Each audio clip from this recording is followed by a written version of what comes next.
Derek Huang watched his breath fog up the observation window as the transport shuttle made its final approach to Harmony 7. Behind him, a small crate rattled and thumped. Something inside made an annoyed huffing sound. "I know, buddy," Derek said without turning around. "Almost there." The shuttle pilot, a nervous quiven named Riss, kept glancing back at the crate. His compound eyes reflected genuine concern. "Mr. Huang, are you certain that container will hold? The creature has been very active." Derek smiled. "Brock doesn't like being cooped up. He'll be fine once we get to our quarters." "Brock," Riss repeated, his mandibles clicking. Such a gentle name for something that required 3 diplomatic waivers to bring aboard a research station. The massive research station grew larger in the viewport. Harmony 7 was a neutral zone where different species came together to share scientific knowledge. Humans were still newcomers to this arrangement. Most species had been part of the galactic community for thousands of years. Humanity had joined barely 2 decades ago. The docking procedure took another 20 minutes. When the airlock finally opened, Derek grabbed the crate's handle and stepped into the station. A welcoming committee waited in the bay. At the front stood Commander Greth, a Tormek who stood nearly 8 feet tall. His species descended from apex predators, and Greth carried himself with the confidence of someone who had never faced a real threat. "Welcome to Harmony 7, Greth said. His voice rumbled like distant thunder. "We are pleased to host our first human researcher. Your species has quite the reputation." Derek shook the massive paw that Greth extended. "Thank you, Commander. I'm excited to begin my work here." Greth's eyes drifted to the crate. "And this is your emotional support animal?" He said the words slowly, as if tasting something unfamiliar and slightly amusing. "We received the documentation, but I must admit the concept is strange to us. Tormek do not require emotional support. Different species, different needs," Derek replied diplomatically. A droll scientist stepped forward. Her scales were a deep green color, and she moved with the grace of Earth's extinct velociraptors. "I am Vissix. I will be your liaison during your stay. I find Earth biology fascinating. May I see the creature?" Derek hesitated. "Maybe wait until we get to my quarters?" "Brock isn't great with crowds when he's been traveling." Another Tormek guard laughed. "Crowds? There are only 6 of us." "Is the tiny creature frightened?" The crate thumped hard. Something inside made a low growling sound that seemed far too aggressive for something that fit in a container Derek could carry with one hand. Greth waved a dismissive paw. "Vissix, please show our guest to his assigned quarters. Mr. Huang, we have a formal dinner scheduled for tonight. You can introduce your companion then, under controlled circumstances." The quarters were modest but comfortable. As soon as Derek set the crate down and opened it, Brock emerged like a small furry missile. The honey badger immediately began exploring every corner of the room, sniffing and marking territory. He was about 3 feet long with distinctive black and white coloring that ran from his head down his back. Vissix watched from a safe distance near the door. "It is smaller than I expected. What purpose does such a creature serve on your death world?" "Brock is a honey badger," Derek explained, pulling out food and water bowls. "They're one of the most fearless predators on Earth." "Fearless?" Vissix tilted her head. "But it is so small. Surely larger predators would hunt it?" Derek laughed. "They try. Usually doesn't end well for them. Honey badgers have incredibly tough skin, powerful jaws, and absolutely no sense of self-preservation. They've been documented attacking lions, buffalo, even poisonous snakes. Nothing scares them." Vissix looked skeptical. "I find that difficult to believe. Every creature has natural predators, not honey badgers. Their only real enemy is humans, and even then, we mostly just avoid them." Derek sat on his bed while Brock continued his inspection. "See, most animals on Earth operate on a cost-benefit analysis. Is this fight worth the injury? Will I get enough food to justify the risk? Brock's species skips that calculation entirely. They just attack." "That seems evolutionarily disadvantageous," Vissix observed. "You'd think so, but it works. When every predator learns that attacking you means guaranteed injury, they stop attacking. Honey badgers can eat whatever they want, go wherever they want because nothing wants to deal with them." Brock had found a small vent near the floor. He stuck his nose into it and made snuffling sounds. "Is he trying to escape?" Vissix asked nervously. "Nah, just curious. He can fit through surprisingly small spaces when he wants to." Derek pulled out his datapad and showed Vissix several videos from Earth. "Here, This is what I mean about fearless. The videos showed honey badgers raiding beehives while being stung hundreds of times, fighting off multiple hyenas, and in one memorable clip, attacking the front tire of a moving vehicle. Vissix's eyes widened. It attacked a transport? Why? Who knows? The vehicle was there. Brock's species doesn't really do logic the way we do. They operate on pure instinct and rage. And you chose this creature as a companion? Derek scratched Brock behind the ears. The honey badger leaned into the touch, making happy grunting sounds. I rescued him when he was a cub. His mother was killed by poachers. We bonded. He's actually very sweet with me. But with others, let's just say it's best if people don't try to pet him without permission. That evening, Derek attended the formal dinner with Brock on a reinforced leash. The dining hall had viewing screens set up so staff throughout the station could watch. Word had spread about the human and his unusual companion. The Tormik guards found the whole thing entertaining. They made jokes about humans needing emotional support and questioned how such a small creature could be dangerous. One guard, a younger Tormik named Dren, laughed openly. That is what humans bring to the galaxy? We Tormik face real predators in our youth as a rite of passage. This looks like it would make a suitable pet for our younglings. Brock's ears flattened against his head. He made a low growling sound. Derek tightened his grip on the leash. I wouldn't recommend treating him like a pet. Honey badgers don't have a domestication instinct. Perhaps a demonstration, Greth suggested. Show us what makes your Earth fauna so special. Before Derek could respond, alarms blared throughout the station. The screen switched from showing the dinner to displaying a priority alert. A ship had docked at the far end of the station. Greth's expression darkened as he read the identification codes. Krell mercenaries, he growled. They claimed they needed emergency repairs. I granted them permission to dock. Vissix leaned close to Derek. The Krell are dangerous. They hire themselves out as soldiers and enforcers. Very aggressive species. On the screen, a group of heavily armed Krell disembarked from their ship. They were reptilian, covered in natural armor plating with faces that looked designed for biting. Their leader, a scarred veteran named Brask, surveyed the docking bay with cold calculation. Derek watched the way they moved, the way they positioned themselves. Something felt wrong. He had spent years studying predator behavior on Earth, and these Krell were exhibiting classic pre-hunt patterns. Commander Greth, Derek said quietly, I think you should increase security protocols. Unnecessary, Greth replied. The Krell may be aggressive, but even they respect neutral zone regulations. On the screen, Brask was reviewing data about the station's inhabitants. When footage of Derek and Brock appeared, the Krell leader laughed. The sound was harsh and mocking. A human and his pet, Brask said to his second in command. Mark them as low priority. They will not interfere with our plans. Derek felt Brock tense beside him. The honey badger was staring at the screen at the image of the Krell. His lips pulled back, revealing impressive teeth. Easy, boy, Derek whispered. But Brock's instincts were already engaged. He had identified a threat. And honey badgers had only one response to threats. Derek had a sinking feeling that the Krell were about to learn a very painful lesson about underestimating Earth species. 3 days into his stay, Derek had established a comfortable routine.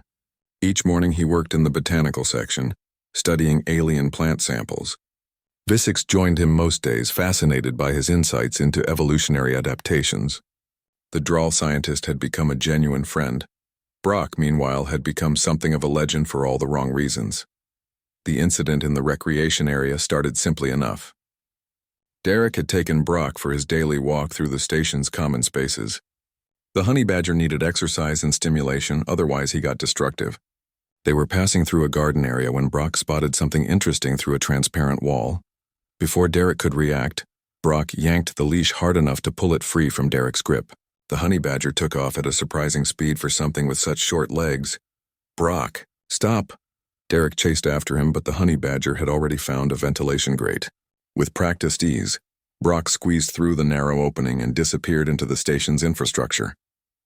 For the next 2 hours, Harmony 7 experienced what the staff would later call the Badger Incident. Brock appeared randomly throughout the station, always in places he shouldn't be. He emerged from a wall panel in the Drow laboratories, causing 3 scientists to abandon their experiments and flee. He popped out of a ceiling vent in the Tormik barracks. staring down at sleeping guards with unsettling intensity. The Quiven workers were particularly distressed. Their species had evolved as prey animals, and their instincts screamed warnings about the small predator that appeared and disappeared like a ghost. Derek finally cornered Brock in the commissary, using a trail of his favorite treats. The honey badger emerged from under a food preparation unit, covered in dust and looking entirely pleased with himself. "You can't do that, buddy," Derek said, clipping the leash back on. "These people already think we're weird." Greth arrived moments later accompanied by 2 guards. "Mr. Huang, your creature has caused significant disruption. Perhaps it should remain confined to your quarters." "He needs exercise and mental stimulation," Derek explained. "Honey badgers get anxious when confined too long. An anxious Brock is much worse than an exploring Brock. Then you must control it better." "Him," Derek corrected, "and I'll work on it." But the real trouble started the next day. A junior Torment guard named Dren decided to prove himself. He had been part of the group mocking Derek and Brock at the formal dinner. His pride was hurt by the idea that anyone found the small earth creature intimidating. Derek was in his quarters when he heard shouting in the corridor. He opened the door to find Dren attempting to grab Brock, who was on his walk leash attached to a wall hook outside. "What are you doing?" Derek demanded. "Showing everyone this creature is harmless," Dren said. "You humans exaggerate everything about your death world. Don't touch him, please." But Dren had already reached for Brock. The honey badger's response was instantaneous and brutal. He twisted with shocking flexibility, his loose skin allowing him to turn even as Dren gripped his body. Sharp teeth sank into the guard's hand. Dren roared in pain and tried to shake Brock off. The honey badger held on, his jaws locked with incredible pressure. When Dren finally pulled free, his hand was bleeding from multiple puncture wounds. "It bit me." Dren stared at his injury in disbelief. "I warned you," Derek said, checking Brock over. The honey badger was completely unharmed and looked ready for round 2. The incident brought Derek to the medical bay, where a droll doctor examined Dren's hand. Greth was there, along with several other senior staff members. "The bite strength is remarkable," the doctor said, studying the wounds. "For such a small creature, the jaw pressure is comparable to predators 3 times its size. It is also completely unafraid," Dren added, his pride clearly damaged more than his hand. "I tried to intimidate it with my size. The creature just got angrier." Greth turned to Derek. "Perhaps you should explain properly. What makes these honey badgers so dangerous?" Derek pulled up his datapad and displayed educational materials from Earth. Honey badgers evolved in Africa, one of the harshest environments on our planet. They developed several unique traits. First, their skin is remarkably thick and loose. You saw how Brock twisted even when Dren had hold of him. That loose skin makes it nearly impossible to get a killing grip. He showed footage of honey badgers being bitten by larger predators, only to twist around and attack their attackers' faces.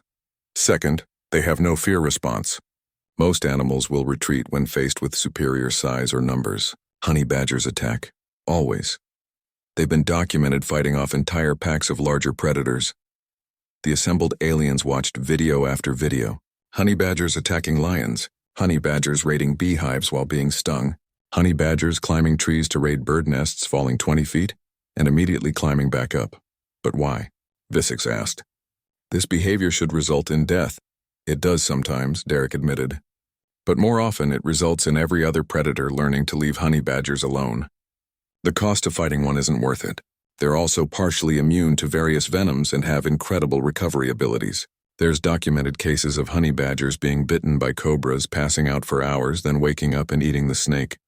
Impossible, Greth said. I have the research papers, verified by multiple Earth scientists. The alarm interrupted their discussion. The speakers crackled with an urgent announcement. All personnel were to remain in their current locations. The Krell who had docked for repairs were moving through the station in armed groups. Greth's expression hardened. They are violating neutral zone protocols. The screens throughout the medical bay activated, showing multiple locations across Harmony 7. The Krell mercenaries had split into teams. They were systematically taking control of critical systems. In the security center, Brask himself stood before the main console. Attention, inhabitants of Harmony 7. Brask's voice boomed through every speaker. This station is now under Krell authority. You will comply with our directives. Any resistance will be met with appropriate force. A takeover, Visix whispered. They planned this from the start. Greth moved toward the door, but it had already locked. Throughout the station, automated systems sealed sections, trapping inhabitants where they stood. On the screen, Brask reviewed a datapad. All high-value targets are contained. Security forces are neutralized. The only unaccounted individuals are... He paused, then laughed. The human and his pet. Sector 7, Quarters 14, another Krell appeared on screen. Should we prioritize their capture? Let them wait. A single human and a small animal pose no threat. Focus on securing the research data and preparing the ransom demands. Derek felt his blood run cold, but not from fear, from calculation. He had spent years working with dangerous animals. He understood predator behavior, territorial control, and the importance of aggression versus intelligence. I need to get back to my quarters, Derek said. The doors are locked, Greth replied. Then I need you to override them. For what purpose? We must wait for the proper authorities to resolve this situation. Derek looked at the screen, where Krell mercenaries were herding terrified scientists into the main laboratory. He thought about Brock alone in their quarters, sensing through their bond that something was wrong. Commander, you said the Tormik are apex predators, that you face real threats as a rite of passage. This is correct. Then you need to understand something about Earth. Everything there is an apex predator. Everything is a threat. We don't have the luxury of waiting for danger to pass. We learn to fight back or die. Visix moved closer. What are you planning? The Krell think they've won because they're bigger and armed. They don't know anything about humans. And they definitely don't know anything about honey badgers. Derek pulled up a schematic of the station's maintenance systems on his pad. Brock and I didn't survive on Earth by being the strongest. We survived by being adaptable, persistent, and too stubborn to quit. You cannot fight trained mercenaries, Greth protested. I don't plan to fight them. Not directly. Derek studied the layouts, his mind racing through possibilities. I plan to make them regret underestimating a Death World species. On the screen, Brask issued more orders to his teams.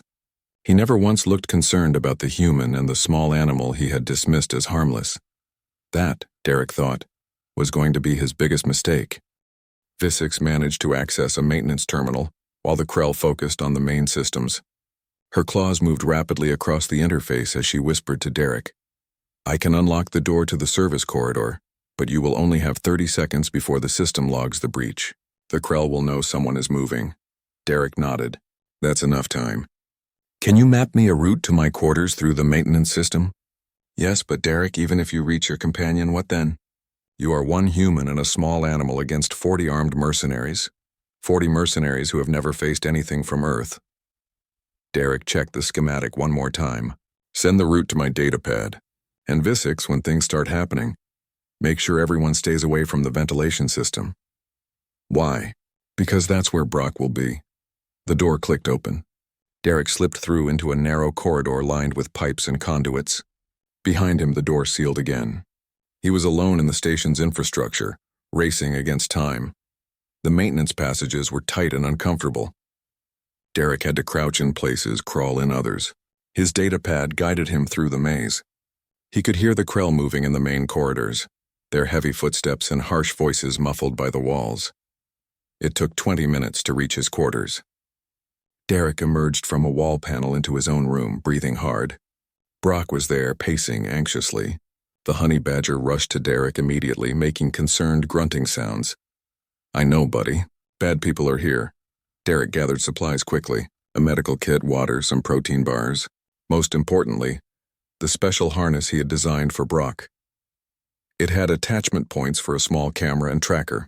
He fitted the harness onto Brock, who tolerated it with his usual impatience. Okay, here's the situation. There are about 40 Krell who think they own this station now. They think we're not a threat. We're going to prove them very wrong. Brock tilted his head, listening. Derek had learned to read his companion's body language over the years. The honey badger understood tone and intent, even if the specific words meant nothing. You remember the commands we practiced? Search, track, distract, and retreat? Brock huffed.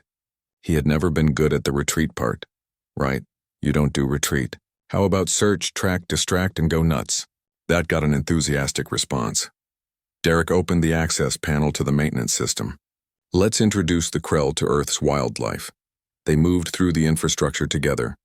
Derek used his datapad to avoid patrols while heading toward critical systems. The Krell had made a tactical error. They assumed control of the main corridors and important rooms was enough. They ignored the maintenance tunnels that connected everything. Their first target was a Krell patrol in the residential sector. 2 mercenaries armed but relaxed. They were searching rooms looking for anything valuable to steal. Derek found a position where he could watch them through a vent. He gave Brock the signal. The honey badger disappeared into the ductwork with practiced silence. For a few moments, nothing happened. The Krell continued their search, laughing about something. Then Brock's distinctive huffing growl echoed through the vents. The sound was unsettling in the enclosed space, seeming to come from everywhere at once. The Krell stopped laughing. What was that? The sound came again, closer. One Krell aimed his weapon at a vent cover. Something is in the ventilation. Brock hit the vent cover from inside with enough force to knock it loose. The cover clanged to the floor. Before the Krell could react, a black and white blur shot out. Brock went straight for the nearest mercenary's leg, claws and teeth finding gaps in the armor. The Krell screamed. He tried to shake Brock off, but the honey badger's grip was unbreakable. His companion aimed his weapon, but Brock was too close to his partner. Any shot risked hitting the wrong target. Derek used the distraction to act. He dropped from another vent, landing behind the second Krell. The fire extinguisher he had brought from his quarters proved surprisingly effective. One solid hit to the back of the head, and the mercenary dropped. The first Krell finally dislodged Brock, but his leg was badly injured. Blood seeped through torn armor. Before he could recover, Derek hit him with the extinguisher too. Good boy, Brock. Derek grabbed the Krell's weapons, checking them quickly. The technology was unfamiliar but intuitive. Point and shoot. Brock was already sniffing the fallen Krell, making sure they were no longer threats. Satisfied, he looked at Derek expectantly. They took the Krell's communication devices and dragged the unconscious mercenaries into a storage closet. Derek used cable ties from his kit to secure them. The communication device crackled. Team 3, report status. Derek recognized Brask's voice. He kept silent. Team 3, respond immediately. Still silence.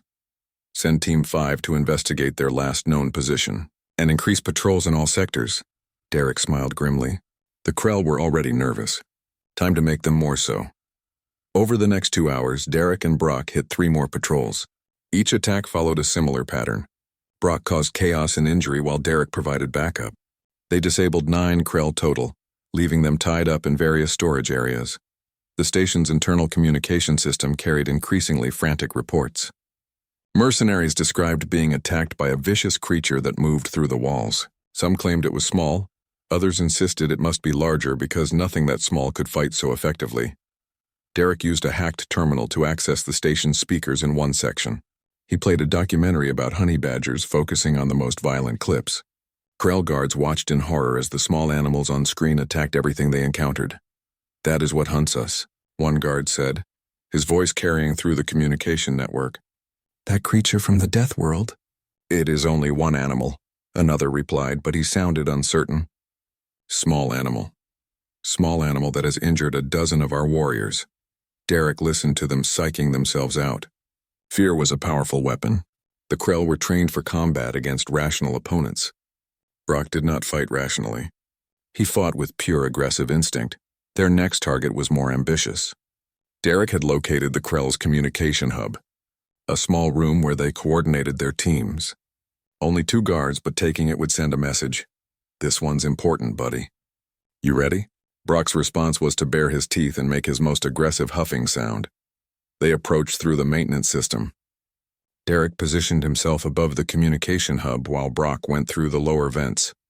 The timing had to be perfect. Derek counted down silently. 3, 2, 1. He kicked open the ceiling panel and dropped down, landing on one guard's back. They crashed to the floor together. The second guard spun, weapon rising. That's when Brock exploded from the wall vent at knee height. The honey badger's attack was precisely targeted. He went for the Achilles tendon, the weak point behind the knee joint. The Krell went down screaming. Derek wrestled his opponent using techniques he had learned from years of handling dangerous animals. Pin the limbs. Control the head.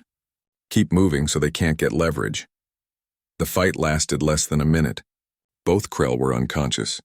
Derek secured them and then accessed their communication system. Time to send Brask a message. He activated the main channel that connected to all Krell teams. Then he held up his datapad, playing a recording he had prepared. Attention, Krell forces. My name is Derek Huang. I'm a human from Earth. You currently occupy this station and hold my friends hostage. That was a mistake. He paused, letting that sink in. You think you know about death worlds. You think being apex predators on your planet makes you dangerous? Let me educate you. Earth makes your homeworld look safe. We have weather that can kill you in minutes, animals that hunt in packs, insects that carry deadly diseases, plants that are poisonous to touch. We evolved to survive all of that. Another pause. Brock jumped onto the console beside him, staring at the camera Derek had set up. The honey badger looked absolutely feral. This is Brock, he's a honey badger. On Earth, that means he's near the top of the food chain despite his size. Not because he's the biggest or strongest, because he never ever stops fighting. He doesn't understand retreat. He doesn't understand mercy. He just understands that threats must be eliminated. Derek leaned closer to the camera. You hurt my friends. You threatened innocent people. Now Brock and I are going to do what we do best. We're going to survive. And you're going to learn why species from death worlds are not measured by size. He cut the transmission. Throughout the station, Krell mercenaries looked at each other nervously. In the command center, Brask stared at the screen where the human and his small companion had just declared war. For the first time since the takeover began, the Krell leader felt a cold touch of doubt. Brask sent 15 mercenaries to hunt down the human and his animal. They moved through the station in groups of 3, heavily armed and coordinated.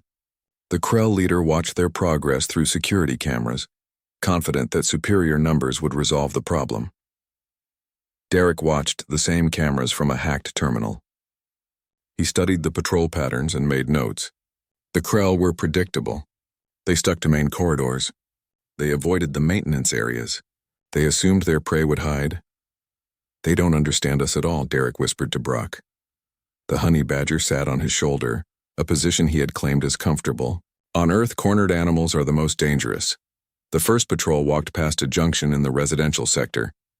They never noticed the ceiling panel that had been loosened. As they passed underneath, Derek released a container of industrial lubricant. The slick fluid splashed across the floor.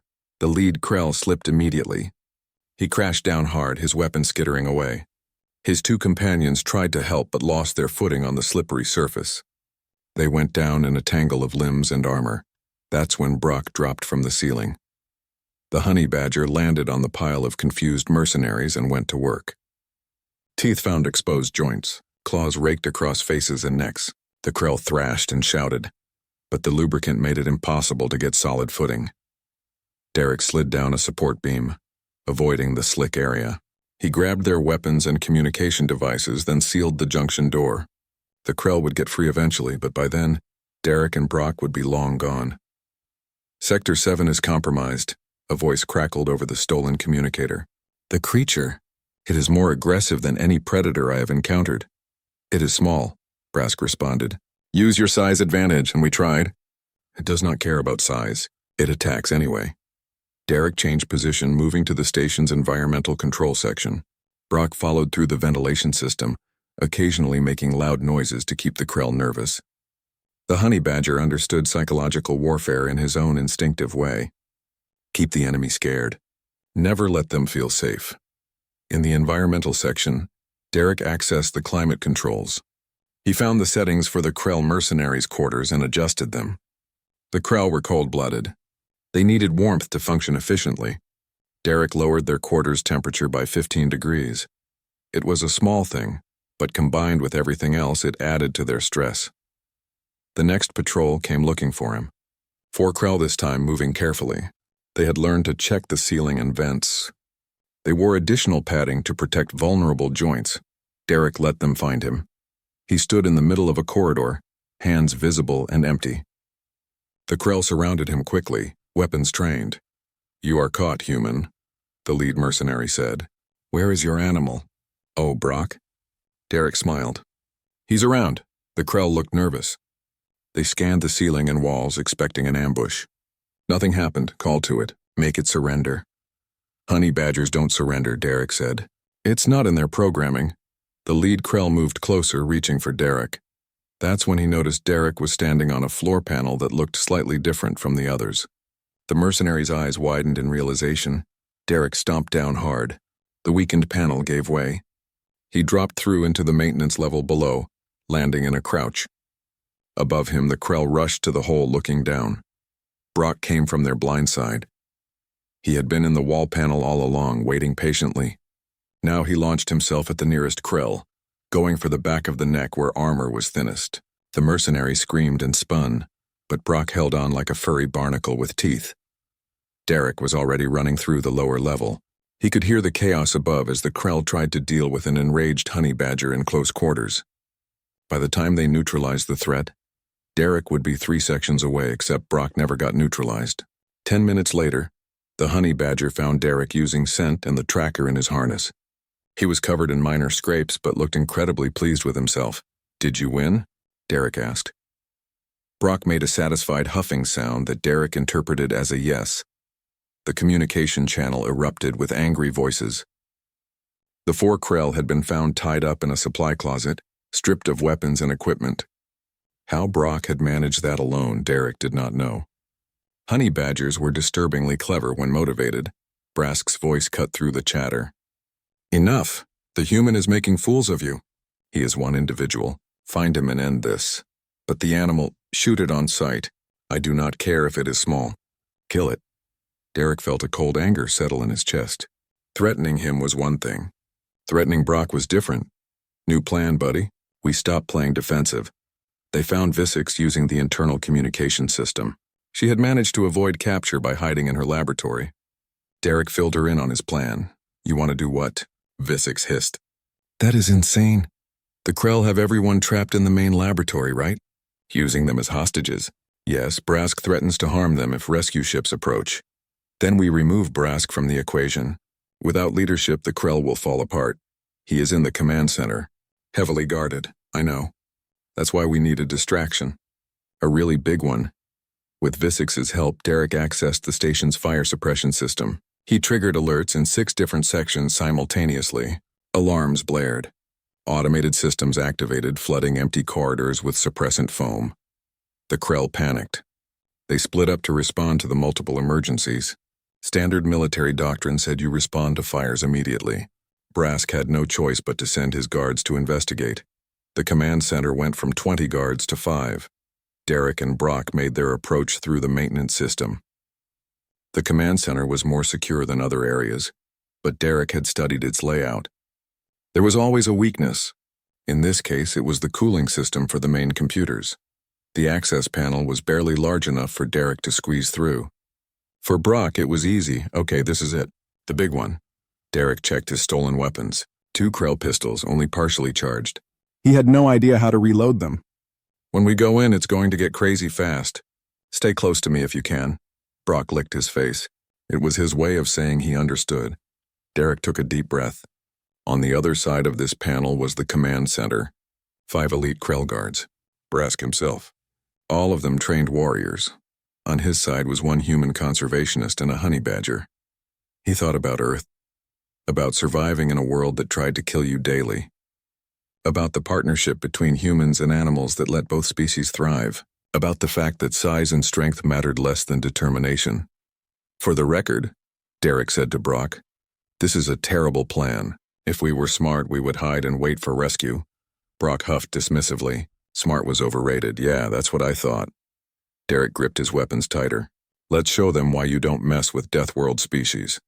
He kicked open the panel. Inside the command center, Brask turned at the sound. His eyes widened as a human and a honey badger came through a space that should have been too small for either of them.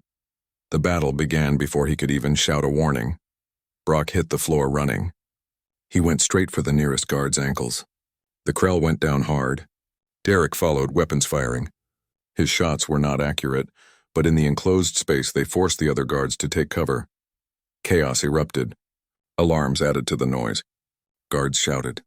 Brock made his aggressive huffing growls. Derek kept moving, never staying in one place. A Krell guard tried to shoot Brock. The honey badger dodged with unnatural agility and lunged at the guard's weapon hand. Teeth clamped down. The weapon clattered away.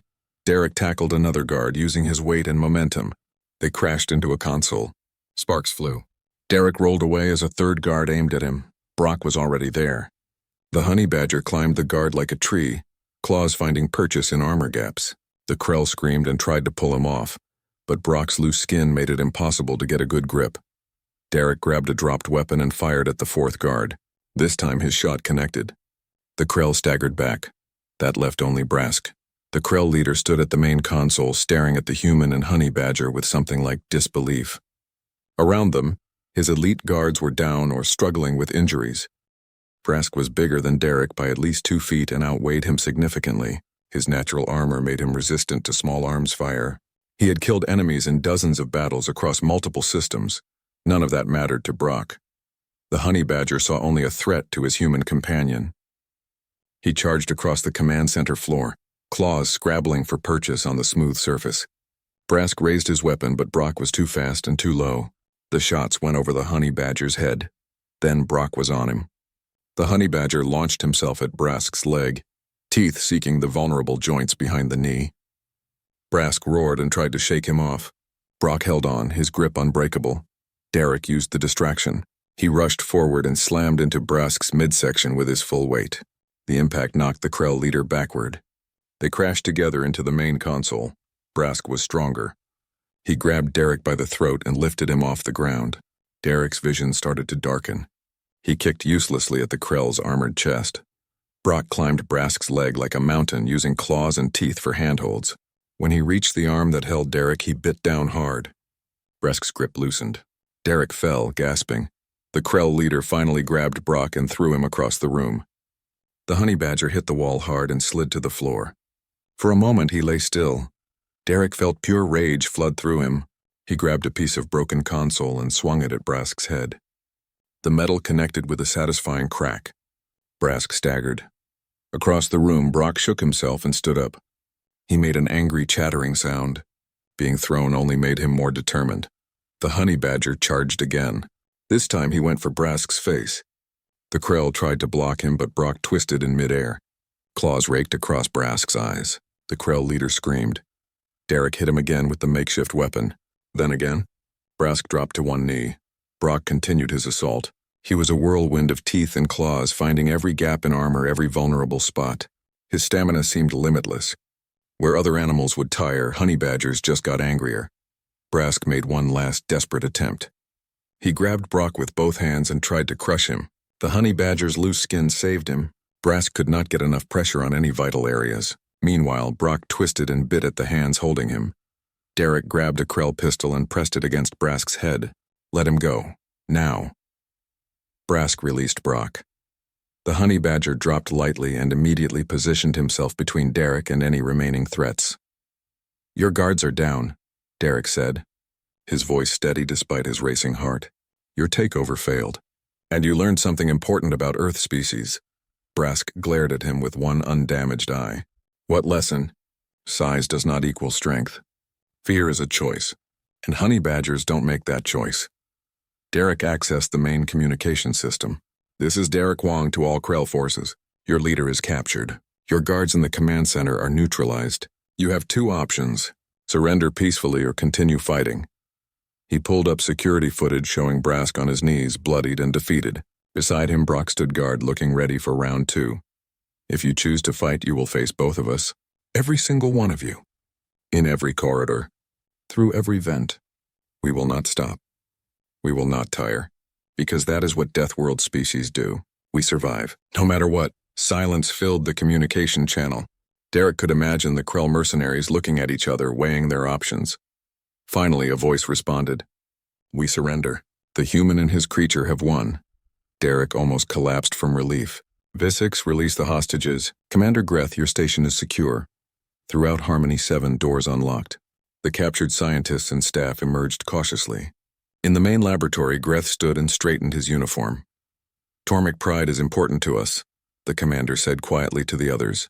"But today a human showed us that true strength comes in many forms." Derek secured Brask with restraints, then checked on Brock. The honey badger had several scratches and bruises, but nothing serious. He seemed more energized than tired. "You did good, buddy. Real good. Brock made a pleased huffing sound and demanded treats.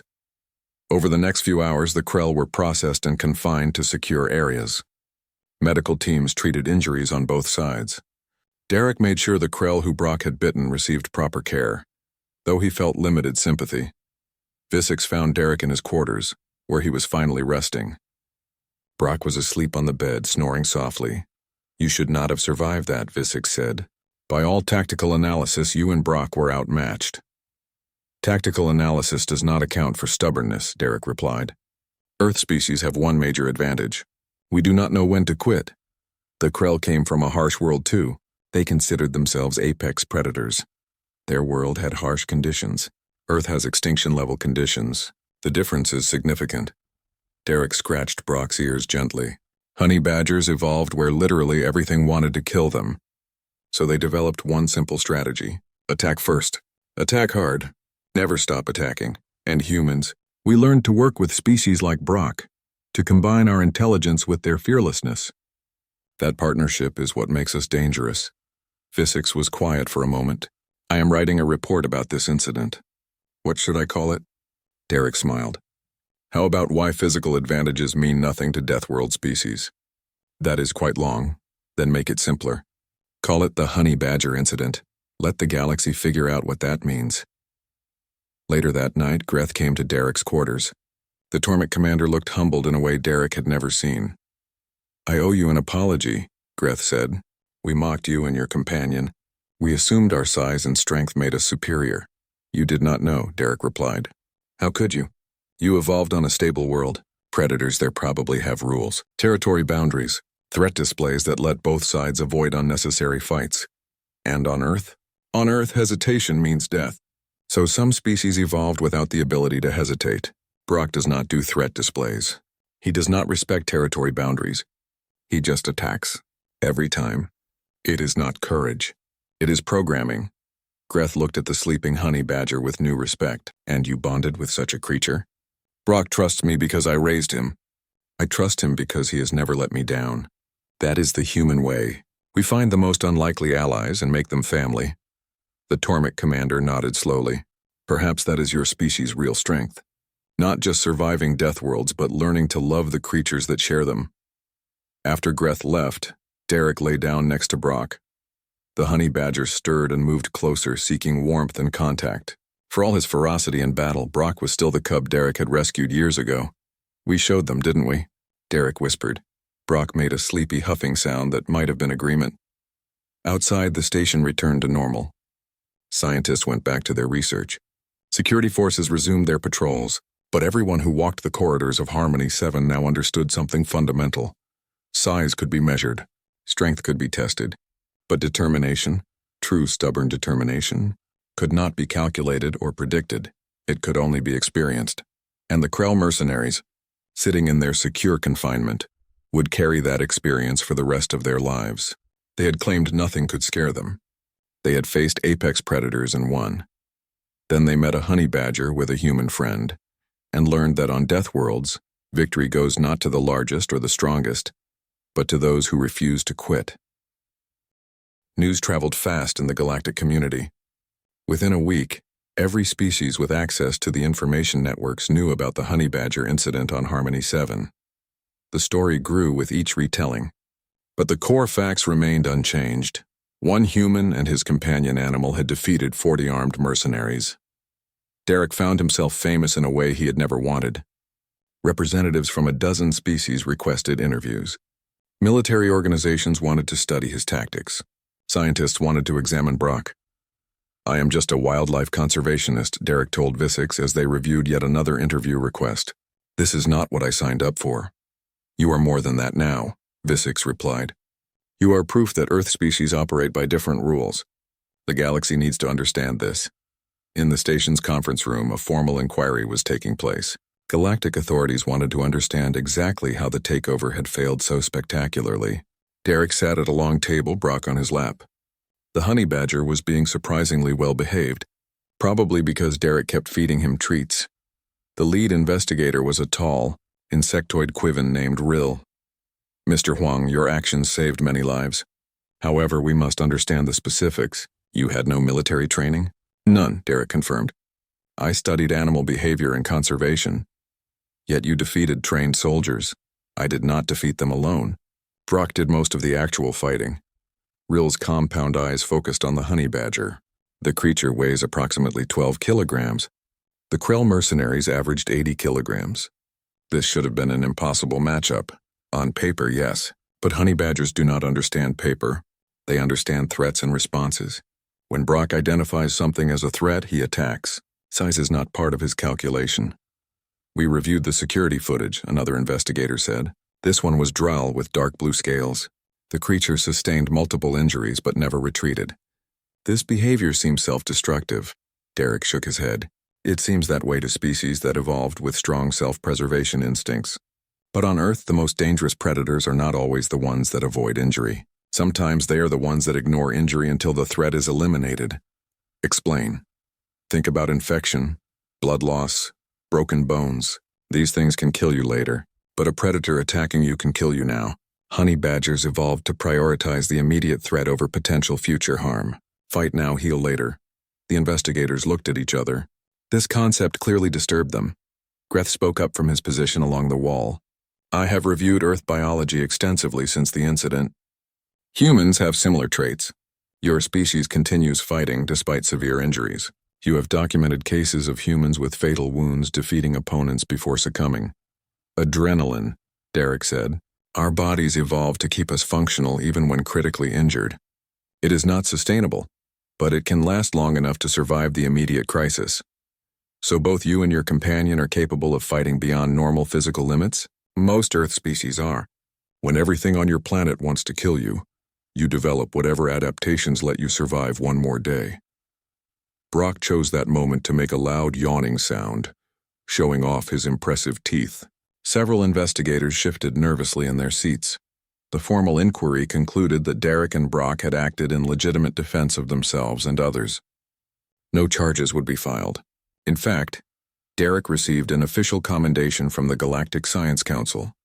More importantly, the Council issued new guidelines. Species from death worlds required special consideration. Their fauna and flora were to be treated with extreme caution, and their behavioral patterns should never be judged by conventional standards. We essentially wrote new rules because of you, Visix told Derek afterward. The honey badger protocols are already being taught in xenobiology courses. Derek laughed. Brock would be so proud if he understood, but the real changes were more personal. The Tormach security forces requested Derek's help redesigning their training programs. They wanted to understand death world thinking. We trained to be strong, Greth explained during one session.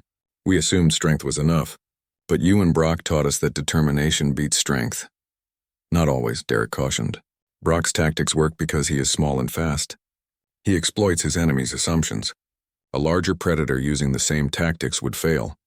So the lesson is not to fight like honey badgers. The lesson is to understand your own advantages and use them. Honey badgers use their size and fearlessness. Humans use tools and intelligence. You Tormach have strength and coordination. Fight your way, not ours. The training sessions became popular. Soon other species on the station were attending. Derek found himself teaching xenobiology from a practical perspective. How to read predator body language. How to identify genuine threats versus displays. How death world instincts differed from normal world responses. Brock helped with demonstrations. He showed how honey badgers moved, how they attacked, how they defended. The students watched with a mixture of fascination and fear. One young Drawl asked, "Is he not tired of attacking practice dummies?" "He thinks they are threats," Derek replied.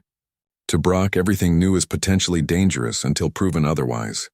It is exhausting for us, but for him, it is just how he experiences the world.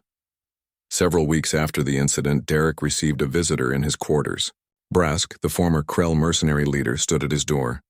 The Krell's injuries had healed, but he moved with more caution than before.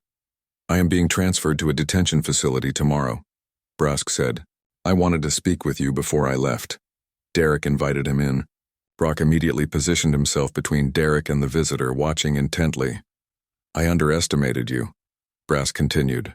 "This was my mistake. I assumed small meant weak. I assumed lack of military training meant helpless. Many people make that assumption. My species comes from a harsh world too. We thought this made us strong. But your Earth makes our homeworld look gentle. Brask stared at Brock. That creature should not exist. Its survival strategy is mathematically unsound. And yet honey badgers thrive on Earth. Sometimes mathematics fails to capture reality. I have been thinking about this. Your species partners with creatures that should be your enemies. This is the real lesson, yes? Not the fighting or the tactics. The partnership itself, Derek nodded. Humans did not conquer Earth alone. We allied with wolves and made dogs. We domesticated horses for transportation. We partnered with cats to control pests. We learned that cooperation beats competition. And this creature? Brask gestured at Brock. He is not domesticated. No. Brock is wild. But he trusts me, and I trust him. That is enough. Brask was quiet for a moment. When I am released many years from now, I will carry this lesson. The galaxy should fear Earth not because of human weapons or strength. They should fear Earth because humans bring their entire planet with them. After Brask left, Derek sat with Brock and considered those words. The honey badger had fallen asleep on his lap, looking completely harmless. You know what's funny? Derek said to Visix over their communication link. Everyone focuses on how dangerous Brock is. But they miss the bigger picture. What picture? Brock is one of Earth's smaller predators. We have bears that weigh 400 kilograms. We have big cats that hunt in coordinated packs. We have whales in our oceans that are larger than most spacecraft. And humans learn to live alongside all of them. Visix was silent. Then she said, You are saying that if Brock caused this much chaos, imagine what larger Earth species could do. I am saying that Earth taught humans to coexist with danger. We grew up surrounded by things that could kill us. So we learned adaptation, cooperation, and stubbornness. Derek stroked Brock's fur gently. Every human who comes to the stars brings those lessons. And many of us bring companions who share them. The implications hung in the air. Across the galaxy, military strategists began reassessing humanity's potential. Scientists started serious studies of Earth's biodiversity. Diplomats reconsidered their assumptions about Deathworld species. And in a small quarters on Harmony 7, a man and a honey badger slept peacefully. They had faced overwhelming odds and survived. They had protected those who could not protect themselves. They had taught the galaxy a lesson about judging by appearances. Tomorrow, Derek would continue his research. He would study alien ecosystems and share his knowledge. Brock would explore, intimidate the station's residents with his presence, and generally do honey badger things. But tonight they rested. Two survivors from Earth, comfortable in a universe that was only beginning to understand what their planet had created. The galaxy had claimed nothing could scare them. Then they met a honey badger with a human friend. Now they knew better. They knew that Deathworld species measured strength not in size or weapons, but in determination. They knew that partnerships between species could create something greater than either alone. They knew that underestimating based on appearance was the fastest path to defeat. Most importantly, they knew that when humans said their homeworld was harsh, they were not exaggerating. They were warning. And warnings, as 40 Krell mercenaries could attest, should be heeded. Brock huffed softly in his sleep, perhaps dreaming of battles won and threats defeated. Derek smiled and closed his eyes. Tomorrow would bring new challenges. But that was fine. They were from Earth. Challenges were what they did best.